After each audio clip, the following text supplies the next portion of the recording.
Bonjour.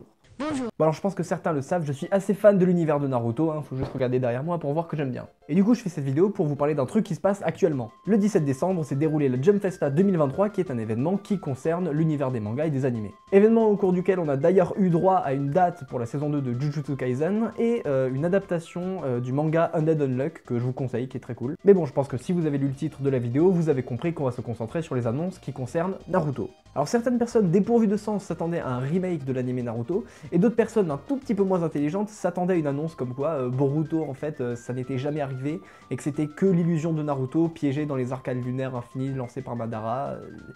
Non, sérieusement, qui croit en ça, là? Bon, du coup, on a quand même eu quelques annonces assez sympas, comme par exemple l'adaptation de l'arc Code qui arrive en février 2023 dans Boruto, et aussi l'adaptation du roman de Sasuke qui va commencer, du coup, pas cette semaine parce que c'est les vacances, mais l'autre. Alors, on a aussi eu une annonce assez osef concernant un concert Naruto, donc bon, bah, j'ai pas grand chose à dire là-dessus. Et enfin, le truc qui nous intéresse le plus aujourd'hui, l'annonce de l'événement Narutop 99. Alors, le Narutop 99, c'est quoi? Eh ben, c'est un sondage de popularité, mais pas que. En effet, vous pouvez voter une fois par jour pour un personnage du manga Naruto, et pas Boruto par contre, et celui qui aura eu le plus de votes aura droit à un one-shot écrit et dessiné par Masashi Kishimoto, donc l'auteur original de Naruto, et ceux qui sont dans le top 20, il me semble, auront droit à une illustration inédite, pareil, de Kishimoto, donc ça c'est assez cool. Donc voilà, comme je l'ai dit, c'est cool, hein, le concept est assez sympa, mais les gens réfléchissent pas. En même temps, fallait s'y attendre, hein, les gens instinctivement, ils vont voter pour leur personnage préféré, et puis voilà. Mais les gars, en fait, il faut aller plus loin que ça, un one-shot sur un personnage, ça peut aider à résoudre pas mal de mystères, comme par exemple la mort de Hashirama. Mais évidemment, t'as les fans matrixés de Itachi qui ont appelé à voter en masse pour lui, voilà. Ah, désolé, mais les fans extrêmes de Itachi, à vous nous casser les couilles. Ah mais je suis désolé, mais c'est vrai, regardez, l'anime Naruto a pompé Itachi jusqu'à l'os. Attendez, on connaît son enfance, son adolescence, l'histoire des forces spéciales, sa première mort, sa deuxième mort. Il y a eu 2 romans sur lui. C'est bon, on peut passer à autre chose là, non? Un move qui aurait pu être assez smart, mais bon, ça n'arrivera jamais, c'est que les gens votent pour Kaguya. Parce que déjà, on pourrait en apprendre beaucoup plus sur ce personnage qui est un petit peu exploité dans l'animé, mais bon, on pourrait aller un petit peu plus loin que ça.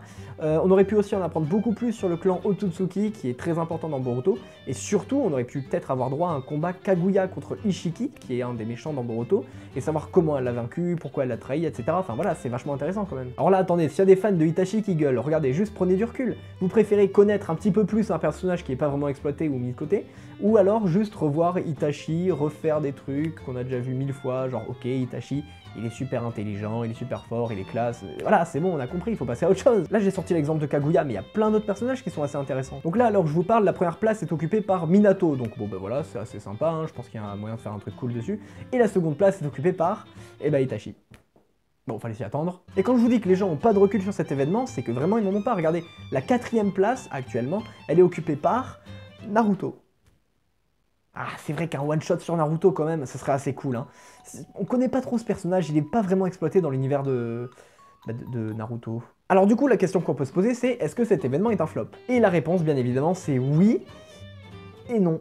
Alors je sais, ça peut paraître comme une réponse de connard, mais attendez, j'explique. Alors non, c'est pas un flop, parce qu'il y a eu des millions de réactions et des millions de votes en quelques jours, donc bon, c'est pas comme si cet événement était inconnu, qu'il était passé sous silence, donc non, c'est pas un flop. Par contre, en fait, c'est dans le principe où ça rate, parce que le but est vraiment cool, hein, un one-shot dessiné et écrit par Masashi Kishimoto, ça peut vraiment être sympa, mais c'est le moyen pour y parvenir qui est vraiment pas le bon selon moi. Comme je l'ai dit un peu plus tôt, les gens vont voter d'instinct pour leur personnage préféré sans prendre de recul. Alors bien sûr, c'est normal, tu vas pas chercher à voter pour des personnages que tu connais pas vraiment, mais le truc là, c'est que c'est pas juste un sondage de popularité comme ça qui sert à rien, un truc lambda. Là, il y a vraiment quelque chose à la clé et c'est assez sympa en plus le but. Donc au final, cet event est un semi-flop.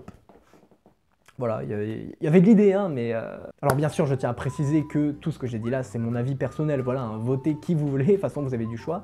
Si vous voulez voter Itachi, votez Itachi. Je pense que je vous mettrai le lien pour le vote dans la description, ça pourrait être assez sympa, surtout si vous n'en avez pas entendu parler, ça prend 2 secondes. Et bien sûr, si jamais ce genre de vidéo vous plaît, n'hésitez pas à me le dire, comme ça peut-être que j'en ferai d'autres du même style. Si la vidéo vous a plu, vous pouvez la liker, vous pouvez vous abonner, vous pouvez me suivre sur Insta aussi.